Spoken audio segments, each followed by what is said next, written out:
Karena jangan-jangan kita selama ini gak sadar pernah menzalimi seseorang yang sangat menyakitkan dan doanya tembus langit dan itu bahaya kan? Itu bahaya sekali. Kalau ada orang yang terzalimi angkat tangan, dia bilang, ya Allah, aku ingin menyebutkan kepadamu satu nama yang dia pernah menyakiti aku karena mencoreng nama baikku, harga diriku, atau menyakiti fisikku, atau mengambil hartaku, atau apapun ya masalahnya. Ya Allah, aku adukan dia kepadamu, berikanlah keadilanmu kepada kami. Itu ngeri banget kalau udah didoain kayak gitu sama seseorang. Walaupun saya punya prinsip, kalau saya lagi terzalimi, saya gak mau ngedoain orang yang terzalimi. Baik banget sih Ustadz, bukan. Saya punya prinsip, kalau lagi terzalimi itu kan doa kita makbul kan. Daripada ngedoain dia, mending saya doain diri saya sendiri. Jadi bukan saya gak ngedoain dia karena saya udah memaafkan, bukan. Saya pakai kesempatan doanya mustajabah buat doain diri sendiri. Begitu terzalimi langsung saya fulus. Ini mah doa guyon lah ya. Apa yang hajat kita misalnya, ya Allah gini-gini. Pas lagi terzalimi langsung. Daripada saya doain dia gak ada kebaikan buat siapa-siapa. Atau saya ngedoain dia kebaikan juga saya belum rela nih. Ya Allah beri dia hidayah. Apa segala macam, bahagiakan dia. Kan kayaknya berat ya.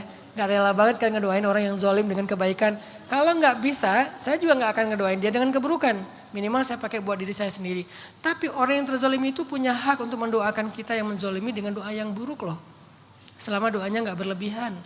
Jangan-jangan kita pernah gak sadar atau udah lupa menyakiti seseorang. Coba periksa itu dulu. Saya gak ngejudge Mbak Nisa. Lebih ke kayak introspeksi kita semuanya, karena ini bisa berlaku kepada kita juga. Mungkin kasus Mbak Nisa bukan di situ, beda lagi. Tapi siapa tahu kasus kita ada yang tentang orang tua, ada yang tentang guru. Karena saya kan orang tua saya udah wafat, berarti mertua. Kalau saya nggak punya masalah dengan mertua, saya udah sungkem dengan mertua, saya minta ampun sama mertua, minta doanya. Oke, mertua saya ridho dengan saya. Saya periksa lagi, apa masalah saya waktu kemarin-kemarin itu banyak musibah. Oh saya udah lama gak sungkem sama guru saya di Aceh. Saya pulang ke Aceh. Saya datang ke guru saya sungkem, saya cium tangannya, saya minta doa dan ridhonya. Saya balik ke Bandung, itu tuh dalam hitungan hari terus kayak dibuka gitu sama Allah. Banyak kemudahan-kemudahan. Sedahsyat itu tuh ke guru tuh. Apalagi guru yang mengajarkan kita iman, mulai dari ngajarin kita Quran, ngajarin kita syariat gitu. Mungkin itu guru-guru lama kita yang bukan profesor-profesor banget. Tapi dia kan yang pertama memperkenalkan kita tentang Allah gitu. Nah guru-guru kayak gini nih coba perbaiki hubungan dengan mereka. Baru yang ketiga periksa lagi jangan-jangan kita pernah salah. Kalau salah sih pasti dengan banyak orang kita pasti pernah salah. Tapi zalim enggak? Yang parah gitu zalimnya. Kalau salah-salah kayak salah paham segala macam, salah ucap oke lah kita namanya manusia ya. Tapi kalau yang zalim banget pernah enggak? Jangan-jangan itu yang jadi katup sehingga rezeki kita, kebahagiaan kita, kemudahan kita itu kayak terkunci gitu. Buka kuncinya, periksa itu.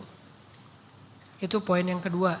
Perbaiki dulu hubungan dengan orang-orang yang jadi kunci hidup kita. Orang tua, guru, dan orang yang terzalimi. Kalau udah punya pasangan, bagi kalian yang udah punya pasangan, nambah orang tua, guru, pasangan. Pasangan ini suami ke istri, istri ke suami. Bukan cuma istri ke suami doang ya. Suami ke istri juga gitu. Suami yang zalim sama istri, istri yang dianiaya oleh suami, gak akan berkah rezeki suaminya. Gak akan berkah. Nah, poin yang ketiga buat Mbak Nisa. Jawabannya tuh udah ada tadi di narasi saya yang awal. Setiap ujian itu memberi kita pelajaran. Dan semua pelajaran itu akan merubah seseorang. Kalau kita fokus hanya dengan rasa sakit, kita akan terus menderita. Tapi kalau kita fokus dengan pelajarannya, kita akan bertumbuh. Coba Mbak Nisa, pertama lihat ada pelajaran-pelajaran apa yang saya dapatkan dari setiap ujian ini. Dan itu jadi pertumbuhan spiritualnya, mentalnya, mindsetnya, bahkan mungkin life skillnya Mbak Nisa.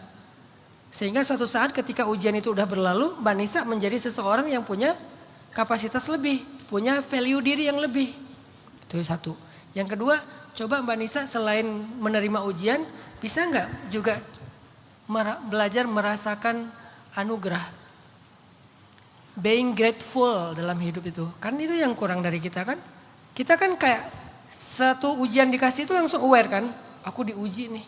Satu masalah, ada masalah nih. Satu musibah, ada masalah nih, ada musibah nih. Kita langsung aware gitu kalau dikasih ujian sama Allah. Tapi kalau dikasih anugerah, kita sering gak aware. Itulah kenapa kita susah bahagia. Karena kita fokusnya hanya dengan masalah. Kita bukan bilang gak ada masalah, ada. Tapi juga anugerah juga banyak kalau dalam hidup kita. Bisa gak kita coba merasakan dan menikmati anugerah itu? Aku punya keluarga, aku punya orang-orang yang sayang sama aku. Makanya saya selalu bilang ke orang-orang yang lagi patah hati, gak penting siapa yang melukai kalian atau membuat kalian patah. Yang penting adalah siapa yang bisa membuat kalian tersenyum lagi. Maka fokuslah dengan mereka. Jangan fokus stalking yang udah lewat. Pakai akun kedua, akun ketiga, akun keempat. Gak usah. Karena mereka udah gak penting. Kalau kalian hanya fokus dengan mereka, dengan orang-orang yang pernah mematahkan dan melukai kalian, gak akan mudah untuk bahagia. Tapi kalau kalian fokus dengan orang yang ada di sekeliling kalian, circle yang membahagiakan kalian. Kalau saya sekarang udah punya keluarga, anak-anak saya, setiap saya pulang saya ngelihat anak saya yang masih kecil Ertuğrul, yang umurnya 5 tahun, yang rambutnya panjang segini, tapi kalau dilepas, ting, balik lagi ke sini. Yang senangnya reok Ponorogo, yang gini-gini di rumah, guling-guling di lantai. Saya tanya, adek kamu ngapain guling-guling? Bentar Mbak, aku lagi kesurupan. Kalau saya fokus ke dia, kalau saya fokus ke istri, kalau saya fokus ke keluarga terdekat saya akan lebih mudah menghargai hidup dan bahagia. Oh, ternyata hidup saya walaupun banyak masalah di luar rumah, di dalam rumah itu banyak banget anugerah ya.